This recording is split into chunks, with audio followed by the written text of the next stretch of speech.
Joining us now to discuss this so-called inflation reduction bill, host of Tony Katz Today and radio host of Eat, Drink, Smoke, Tony Katz. Also with us, former director of strategic communications for the Trump 2020 campaign, Mark Lauder. Tony and Mark, welcome. Tony, I'll start with you. What should we be calling this bill? Many people agreeing that the name is not quite appropriate for what the bill will actually do. Right. This is actually known as the Joe Manchin Woobie bill. It's exactly what they needed to call it to make him vote for it, to feel good about it, to be able to go back to West Virginia and say, you see, I'm the guy who was taking care of you all along. How you doing, miners? Doing all right? That's what you call this thing. Everybody knows, especially when you take a look at headlines, whether it be the Associated Press or Axios or the New York Times or others, no one's talking about inflation. They're talking about healthcare. They're talking about how it puts money towards climate change. They are not engaged in a conversation about inflation because they knew from the beginning that spending and taxing while we are in a recession and dealing with inflation is no way to move an economy forward or reduce inflation. They knew it. They didn't care. Mark, I don't know, but you seem to me like a guy that somewhere along the way has had an LLC. So does Tony, by the way. And I, in my mind, am thinking of all those poor people who have LLCs, which are small business owners. They are pass-through entities. So what happens there is that what money you have in the business, a small business, now becomes your individual responsibility. You have to account for all of it. So, Mark, I'm just picturing the IRS going after all kinds of people who, by the way, tend not to be millionaires and billionaires, but just average folks trying to make a living. No, you're absolutely right. And look, this has been backed up. The CBO confirmed it. We had 369 economists at the America First Policy Institute, where I work, sign a letter saying this is not going to decrease inflation, but it is also going to cause middle class taxes to go up. And when you look at, read between the lines here, Secretary Yellen just sent a memo to the IRS saying not to increase the percentage of audits done on people under $400,000 a year.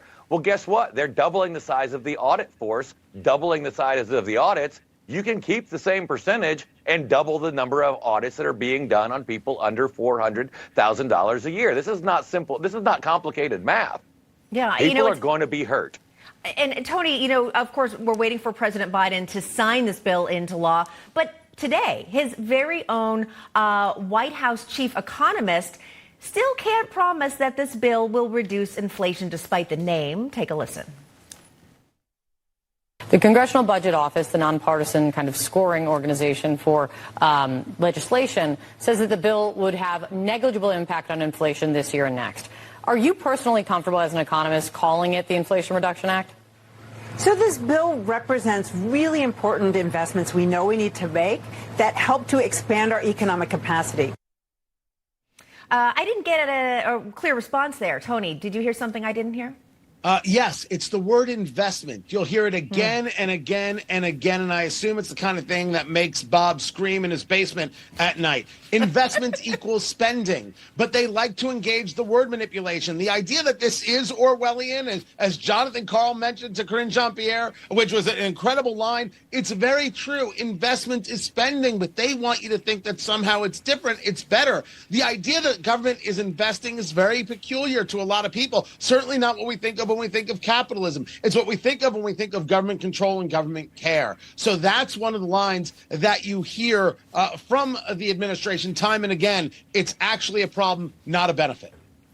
All right, we are seeing some of the folks walk into the room here. Yeah, okay, we still have Tony and Mark. So, Mark, I think we left off with you. As you see the president getting ready to come out here, your thoughts on what people should be considering?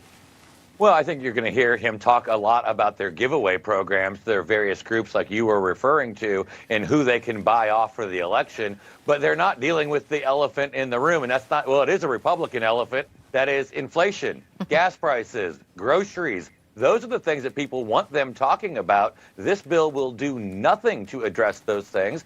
And here's one of the big differences. The American people know who to blame for the out-of-control inflation and gas prices. It's Joe Biden. So know how many times they go and try to buy off this group or that group with one of their giveaway programs. It's not going to overcome the fact that the American people, about 3/4, blame Democrats, blame Joe Biden for the financial straits we currently have right now. Yeah, and Tony, also, not only are we going to see the bill, of course, being signed, we're waiting for that, but after this, there's going to be a multi-state tour to really campaign, really is what it comes down to, right? The Building a Better America tour sounds a lot like Build Back Better. I think Indiana, may be on the list. I'm not sure, Yeah. but I'm sure Tony will be out there. Well, look, Mark and I are both Hoosiers, right? Me by moving, I think Mark by birth. And the Democratic Party here in Indiana, they love talking about the American Rescue Plan. Oh, look at the money that went here. Look at the money that went there. Never discussing the inflation that's been created. But if you go back to what Representative Clyburn, he was speaking there, doing this intro, he said something absolutely horrific when he started. And he talked about this administration creating more jobs than any other. It should be clear that this administration has created zero jobs. People going back to work post-COVID is not the creation of jobs. Those are two very different things, and it is a lie told by this administration again and again and again, and we should hear more from Republicans saying stop it. Okay, we're going to take a break. We have a feeling a long-winded senators and House members will continue talking. We'll be back for the signing of the bill. Stay with us.